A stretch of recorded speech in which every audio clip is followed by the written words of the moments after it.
tenemos o tiene alguna relación más o menos estrecha con la hipnosis, pero que nos va a aportar un punto de vista de las aplicaciones terapéuticas que tiene la hipnosis dentro de la psiquiatría y la psicología. Horacio Ruiz, hipnólogo, hermano de Ramón. Yo los tenía puestos en orden contrario, entonces Ramón, entre sus méritos, figuraba ser hermano de Horacio. Así es. Al iniciar la presentación ha sido al revés. Ahora entre tus méritos está ser hermano de Ramón. Ser hermano de Ramón, exactamente. Horacio Ruiz lleva muchos años dedicado a la hipnosis como hipnoterapeuta, también en la investigación, hemos colaborado juntos en muchas ocasiones. Y bueno, dentro del campo de la regresión, por ejemplo, que es un tema que inevitablemente saldrá en el coloquio, pues su experiencia es dilatada. Ya hablaremos de todo ello después. Bueno, y falta alguien, un especialista en lo que es estar dormido, en lo que es estar aparentemente muerto y sin embargo estar viviendo otra experiencia diferente, ¿no? Que es Guillermo Alonso, también médico cirujano, jefe de anestesiología y reanimación del Hospital Arnau de Vilanova. Que bueno, que tu trabajo consiste fundamentalmente en tener a la gente dormidita, pero no muerta, ¿no? Sí, eso es lo que se pretende. Y yo creo que también tu punto de vista va a ser muy interesante. Vamos a ello. A mí se me ocurren muchas cuestiones, muchas preguntas que probablemente se estén haciendo ustedes.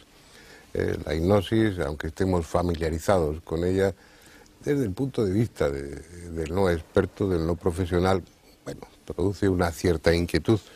Uno se pregunta si le pueden hipnotizar, aunque uno no quiera, aunque uno no se preste, si una vez que está en estado de hipnosis se convierte en algo así como una especie de zombie, obligado a hacer todo lo que el hipnólogo quiere.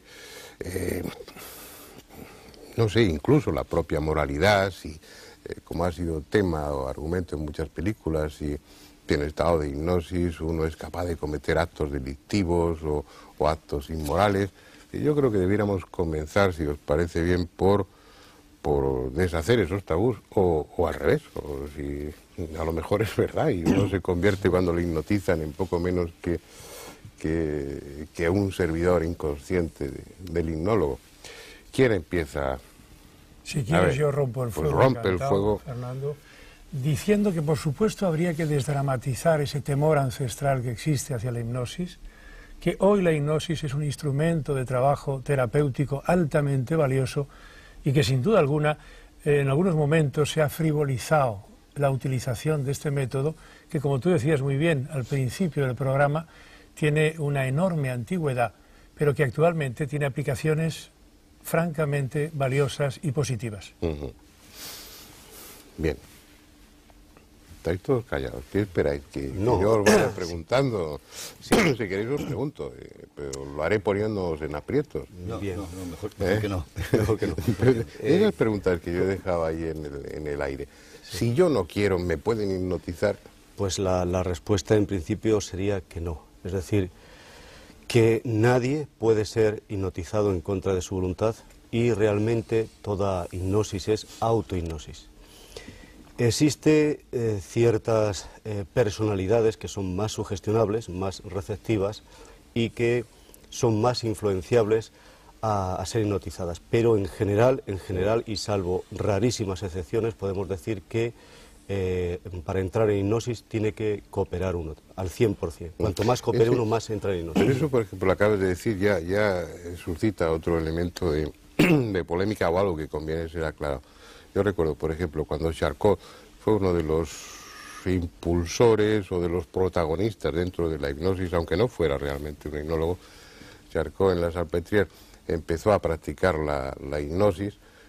Lo hacía con pacientes histéricos, fundamentalmente con mujeres histéricas, que entraban habitualmente en trance con facilidad, y entonces se generó la idea de que cuanto más histérico, cuanto más neurótico es uno, más fácilmente es hipnotizable, lo cual pues te lleva a la posición de no admitir o no querer admitir que eres fácilmente hipnotizable, porque eso implicaría que eres inseguro, neurótico o histérico. ¿Eso es verdad o no? Yo tuve la suerte de trabajar justamente en la Salpêtrière, como becario que fui en un principio del gobierno francés, y en el anfiteatro Charcot, donde yo trabajaba y impartía también cursos, y lo que sí que te puedo asegurar es que ahí se creó un mal precedente, como tú has apuntado muy bien, de que eso era solo para neuróticas, histéricas, etc.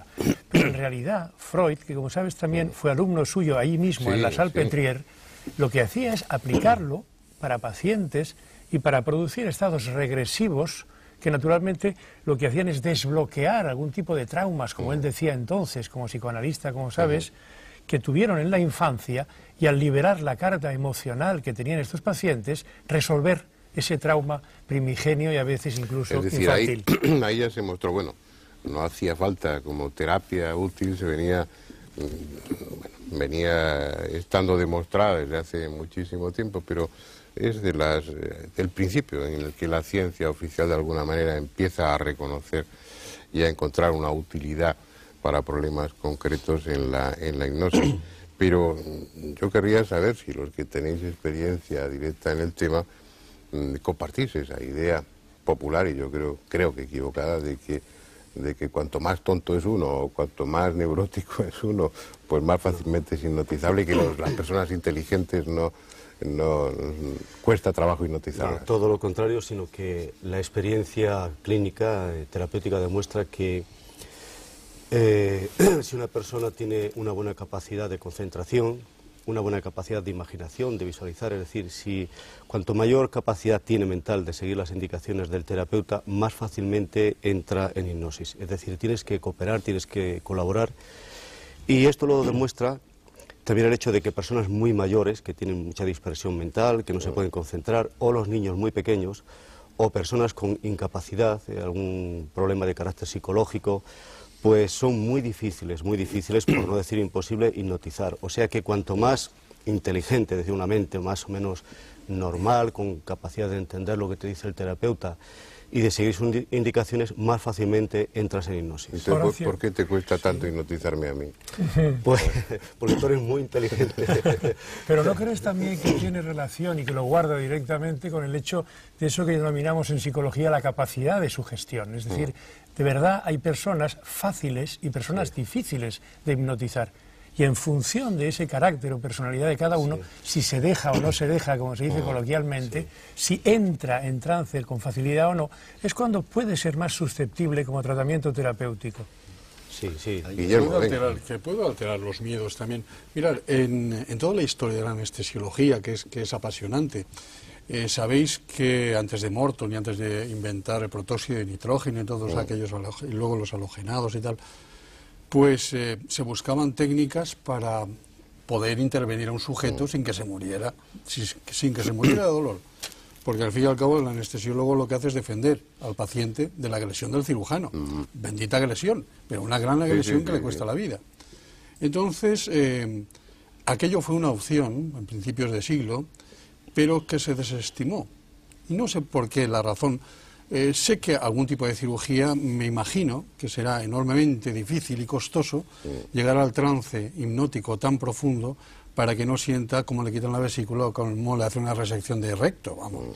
Lo veo francamente difícil. Sin embargo, yo sí que hice alguna experiencia de estas, pero en una intervención, en una herniorrafia normal, y un sujeto que me lo pidió quería ser operado sin anestesia, sin sedación, sin nada en absoluto, un ser excepcional. Y luego surgió una gran amistad con este sujeto. Bueno, pues la cuestión es que este problema nos hubiera resuelto muchos temas en anestesiología. Es muy importante porque la sugestión y lo que hacemos sobre todo ahora en las visitas preanestésicas es realmente quitarles el miedo y disponer o hacer una disponibilidad del sujeto para que no tenga un estado alterado, nervioso, excesivo, y pueda dejar fluir su vida.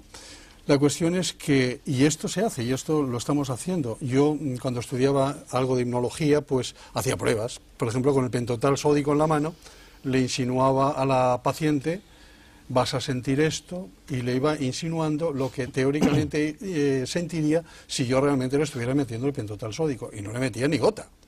Y la paciente quedaba roque, se dormía.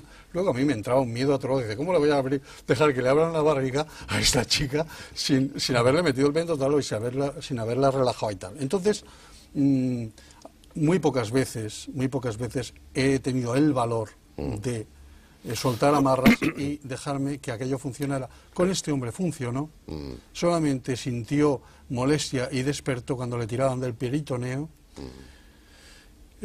Hice como una anestesia, me acordaba de un inminente